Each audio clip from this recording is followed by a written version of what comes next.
మహిళల కోసం central bank of India ఇప్పుడు మీకు అందిస్తోంది గృహ రుణం. అతి తక్కువ వడ్డీ రేట్లకే ప్రత్యేక సెంటు గృహలక్ష్మి. పూర్తి వివరాలకు వెంటనే సంప్రదించండి 18003030.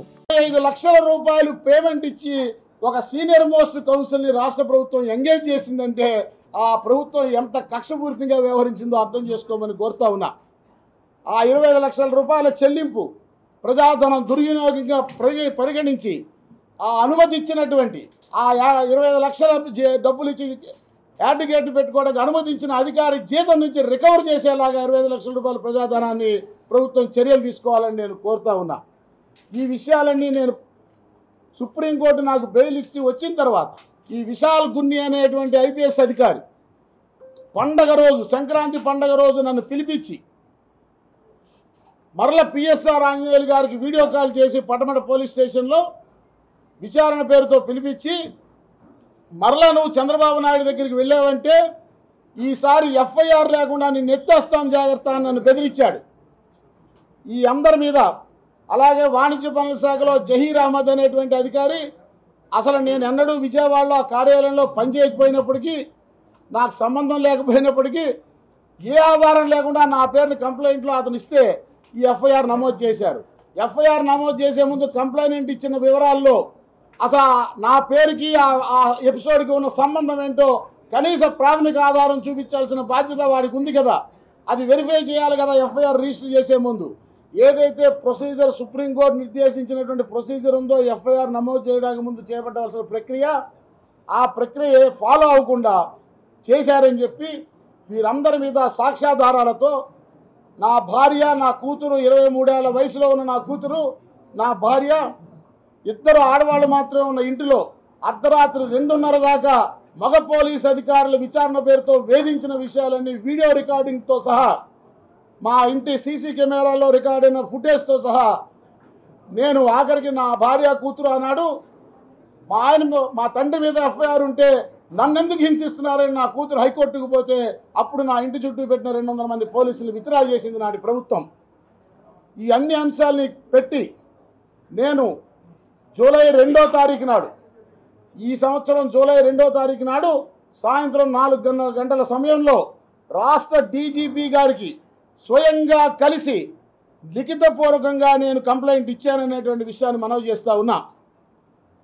వీరి మీద తక్షణం చర్య తీసుకోవాలని నేను రిక్వెస్ట్ చేస్తూ వారికి ఆధారాలతో సహా సబ్మిట్ చేశాను.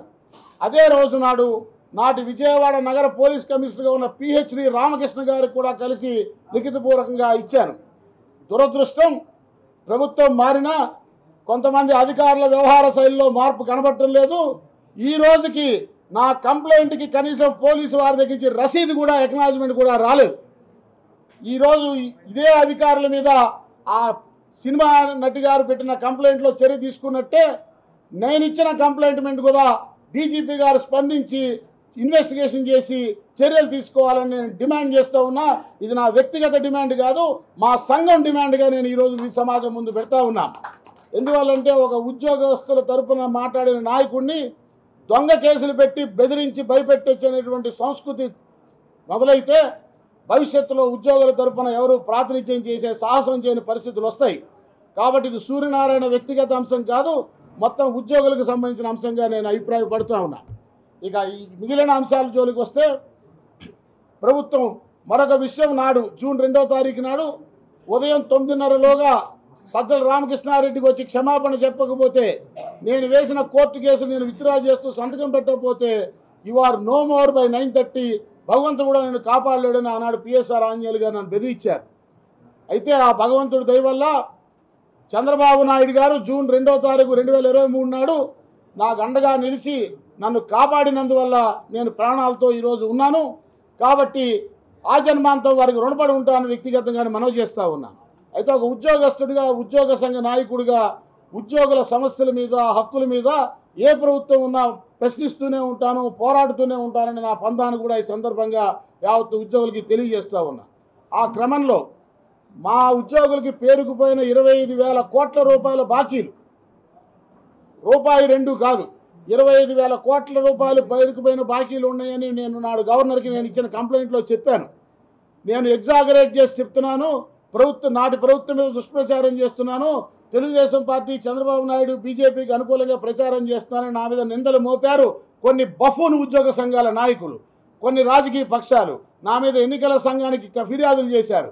నేడు అటువంటి బఫూన్లందరికీ నేను రాజమహేంద్రవరం మీడియా సాక్షిగా చెప్తా ఉన్నా, మొన్న జరిగిన శాసనసభ సమావేశంలో సాక్షాత్తు సభానాయకుడు హోదాలో ముఖ్యమంత్రి చంద్రబాబు నాయుడు గారు ఆర్థిక అంశాల మీద శ్వేతపత్రాన్ని పవర్ పాయింట్ ప్రజెంటేషన్ ద్వారా విడుదల చేస్తూ అందులో ఉద్యోగులకి అక్యూములేటెడ్ లయబిలిటీ అనేటువంటి క్యాప్షన్ కింద పూర్తి వివరాలతో 25,000 కోట్ల బాకీలు ఉన్నాయని స్పష్టంగా స్లైడ్ షో వేసి మరీ చూపించారు. నాటిన ఆరోపణ నేడు శాసనసభ సాక్షిగా సభానాయకుడి ద్వారా నిజమని నిరూపితమైంది. ఆ రకంగా సమాజానికి వాస్తవాన్ని బహిర్గతం చేసినందుకు కూడా గౌరవ ప్రభుత్వానికి, ముఖ్యమంత్రి గారికి ధన్యవాదాలు తెలియజేస్తూ, నా మీద అభియోగాలు మోపిన వాళ్ళందరూ, నా మీద దుష్ప్రచారం చేసిన వాళ్ళందరూ సిగ్గుపడాలి, వారి విజ్ఞతగా విడిచిపెడతా ఉన్నా అనే విషయాన్ని మనవి చేస్తూ, ప్రభుత్వం గుర్తించింది కాబట్టి 25,000 కోట్ల బాకీ ఉందని, ఏ ప్రభుత్వానికైనా వెంటనే 25,000 కోట్లు జనరేట్ చేసే అవకాశం లేదు కాబట్టి ఆ వాస్తవాన్ని మేము అర్థం చేసుకోగలం. కానీ మధ్యతరగతి మనస్తత్వం కలిగినటువంటి ఆర్థిక స్థితిగతులు ఉన్నటువంటి ఉద్యోగ వర్గం ఆ 25,000 కోట్ల బకాయిలు ఏమవుతాయి అనేటువంటి దాని మీద తీవ్రమైన ఆందోళనతో ఉన్నారు. కాబట్టి ప్రభుత్వం, ముఖ్యమంత్రి గారు పెద్ద మనసు చేసుకుని తక్షణం కాకపోయినా వాటి చెల్లింపుకి ఒక ప్రణాళికాబద్ధంగా ఒక షెడ్యూల్ని విడుదల చేసి, మీ బాకీలు ఎక్కడికి పోవు, బాధ్యతాయుతమైన ప్రభుత్వం తప్పనిసరిగా ఆ చెల్లింపులకి బాధ్యత తీసుకుంటుందనే ఒక నమ్మకాన్ని, భరోసాని వారు ప్రభుత్వ పరంగా ఒక అధికారిక ప్రకటన ద్వారా భరోసా కల్పించమని కూడా ఈ వేదిక సాక్షిగా వారిని అభ్యర్థిస్తూ ఉన్నాననే విషయాన్ని మనవి చేస్తూ ఉన్నాం. అదే రకంగా రాబోయే రోజుల్లో మా సంఘం మరింత పటిష్టంగా సంస్థాగతంగా నిర్మాణం చేసుకుని, నిన్న మొన్న ఒకళ్ళిద్దరు మా సంఘంలోంచి కార్యవర్గ సమావేశంలో వారిని తొలగిస్తే, వారు మేమే ఆంధ్రప్రదేశ్ ప్రభుత్వ ఉద్యోగుల సంఘం అంటూ ఒక ఇద్దరు వ్యక్తులు మా లెటర్ ప్యాడ్లు వేసుకుని తప్పుడు ప్రచారం చేస్తూ ఉన్నారు. వాళ్ళని చేతగాని పనికి మాలినటువంటి సంఘాలు ప్రోత్సహిస్తూ ఉన్నారు.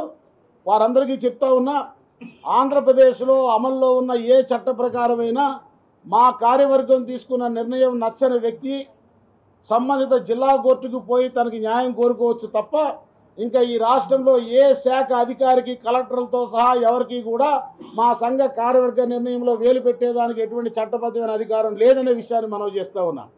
మా కార్యవర్గ సంఖ్య 75 అయితే అధ్యక్ష స్థానంలో కూర్చున్న నేను పోగా 74 మంది కార్యవర్గ సభ్యుల్లో అభియోగాలు మోపబడినటువంటి వ్యక్తి జనరల్ సెక్రటరీ. మళ్ళీ జగన్ అన్నే వస్తాడు, జగన్ ప్రభుత్వం వస్తుంది, సూర్యనారాయణ రానియరు, నేనే ప్రెసిడెంట్ అవుతా, మీ అందరి సంగతి తాట తేలుస్తా అంటూ ఉద్యోగ సంఘం మా జిల్లా నాయకులు బెదిరించి ఎన్నికల సందర్భంలో వైసీపీ ప్రభుత్వంతో అంటగాగించాలని ప్రయత్నం చేసిన విషయాన్ని ధృవీకరించుకున్న మీదట, ఇతర ఆర్థికపరమైన అంశాల మీద అతను చేసినటువంటి తప్పుడు పనులన్నీ నిరూపణ అయింది మీదట మా కార్యవర్గం 73 మందిలో 66 మంది కార్యవర్గ సభ్యులు లిఖితపూర్వకంగా సంతకాలు పెట్టి క్రాస్ వెరిఫికేషన్ చేసుకోవడానికి వీలుగా వారి ఎంప్లాయీ ఐడి నెంబర్లు, మొబైల్ నెంబర్తో సహా సంతకాలు పెట్టి రాష్ట్ర ప్రభుత్వ ప్రధాన కార్యదర్శి గారికి సమర్పించారు.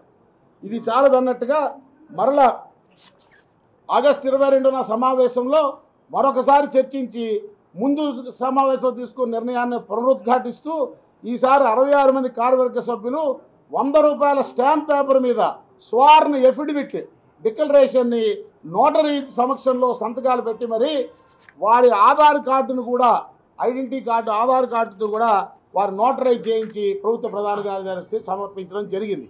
సో ఇది ఒక కార్యవర్గం తప్పు చేసిన ఒక సభ్యుడి మీద తీసుకున్న చర్య, అంతే తప్ప దీన్ని నచ్చకపోతే ఛాలెంజ్ చేసుకోవచ్చు, ఏ కోర్టుకైనా పోవచ్చు, మాకు ఎటువంటి అభ్యంతరం లేదు. అంతేగాని దీన్ని ఒక వ్యక్తి, తప్పు చేసిన వ్యక్తిని కార్యవర్గం శిక్షించిన దాన్ని ఇదేదో సంఘంలో అంతర్యుద్ధంలాగా 2 వర్గాలుగా చీలిపోయినట్టుగా చేసే దుష్ప్రచారానికి ఉద్యోగులు, ప్రభుత్వం, అధికారులు, సమాజం, మీడియా మిత్రులు ఆ ట్రాప్లో పడద్దని అభ్యర్థిస్తూ ఉన్నాను. Thank you. 3 IPS అధికారులని సస్పెండ్ చేసిన నిర్ణయాన్ని ఆంధ్రప్రదేశ్ ప్రభుత్వ ఉద్యోగుల సంఘ అధ్యక్షుడిగా, వ్యక్తిగతంగా కేఆర్ సూర్యనారాయణగా నేను, నా కుటుంబం, మా ఉద్యోగ సంఘాలన్నీ హర్షిస్తూ స్వాగతిస్తూ ఉన్నాం. గౌరవ ముఖ్యమంత్రి గారిని అభినందిస్తూ ఉన్నాం. ఆలస్యంగా అయినా మేము ఆశించిన దానిలో కొంత ఆలస్యం జరిగిన చర్య తీసుకున్నందుకు వారిని అభినందిస్తూ ఉన్నాను.